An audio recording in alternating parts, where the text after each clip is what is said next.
Hoje eu vou falar sobre administração científica.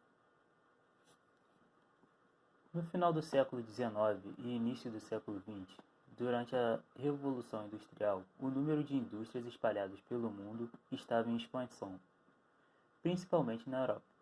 Mas foi nos Estados Unidos que o maior expoente da administração científica, conhecido como pai da administração, Frederick Winslow Taylor, ficou conhecido pela administração de sua empresa. Taylor é formado em engenharia mecânica e possuía ampla experiência trabalhando em empresas, mas ganhou o mesmo renome pela sua busca na melhoria da produtividade da indústria pela qual passou. Suas ideias ficaram conhecidas como Taylorismo. Taylor estava voltado a resolver os problemas do chão da fábrica, onde ocorria a realização das tarefas diárias. Ele acreditava que a organização funcionava bem se o operário trabalhasse bem. Taylor lidava com um homem econômico. Este perfil pode ser caracterizado como um ser humano previsível, egoísta, utilitarista e, por conta disso, muito controlável. Suas intenções eram principalmente aumentar a produtividade, produzir mais em menos tempo e reduzir os desperdícios. Para isso, Taylor andava pela indústria com um relógio e um caderno de anotações, fazendo suas análises, seus testes e experimentos, em busca do aprimoramento da produção. Este método de observação recebe o nome de método científico. Após observar o comportamento dos funcionários e a produção, Taylor percebeu que os trabalhadores não tinham incentivos para trabalhar, não se sentiam empenhados no que faziam. Percebeu a vadiagem no trabalho, os funcionários não trabalhavam todas as horas que deveriam. Percebeu também que haviam funcionários sem aptidão para a função que exerciam. E, por fim, percebeu a má administração. Como o foco de Taylor era aumentar a produtividade, reduzir desperdícios e produzir mais em menos tempo, ou seja, alocar melhor os recursos disponíveis naquela indústria, ele começou a propor novas medidas. Para melhorar a moral e o empenho do funcionário, ele propôs o aumento de salários e também a melhor relação entre o chão da fábrica e seus superiores. Para melhorar o desperdício e a demora na produção, utilizou o método do estudo de tempo e movimento, que consistia em calcular o tempo e os movimentos que os funcionários faziam durante a produção, ajustando e descartando movimentos desnecessários e reduzindo o tempo na confecção. Além dessas medidas, Taylor propôs a ORT, Organização Racional do Trabalho. Seu objetivo com isso era descobrir métodos melhores e mais simples de realizar as tarefas diárias.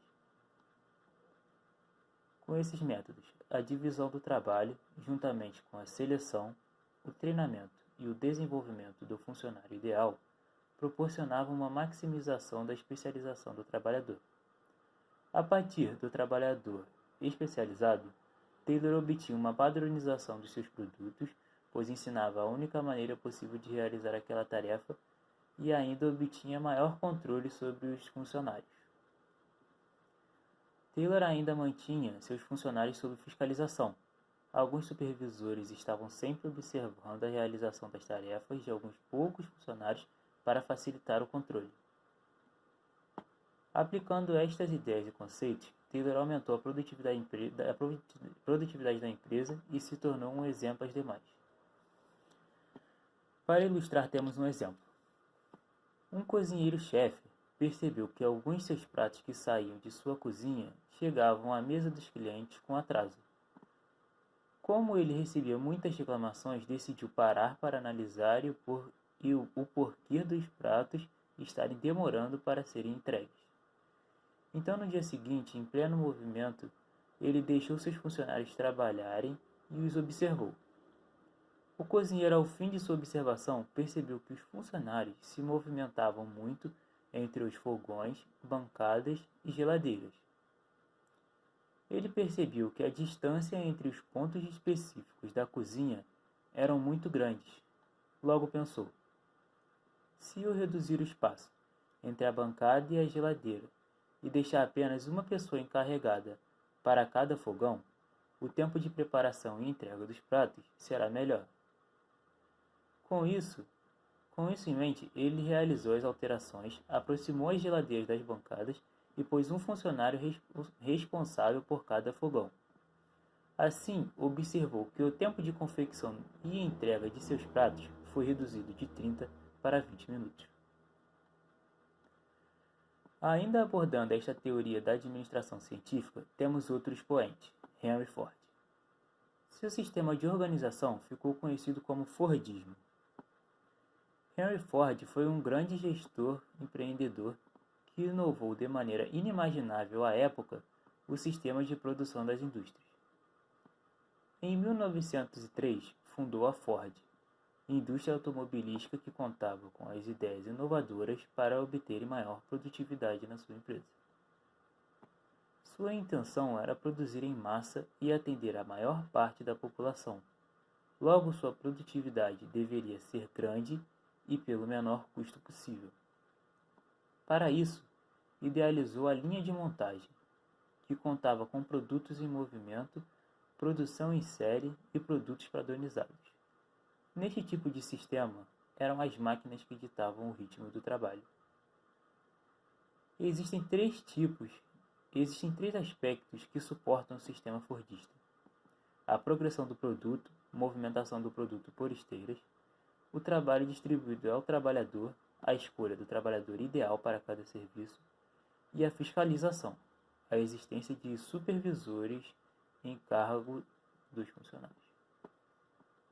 Desta maneira, os trabalhadores ficariam parados em seus postos enquanto os produtos circulavam por uma esteira, passando cada um pelas mãos dos funcionários e recebendo os ajustes necessários.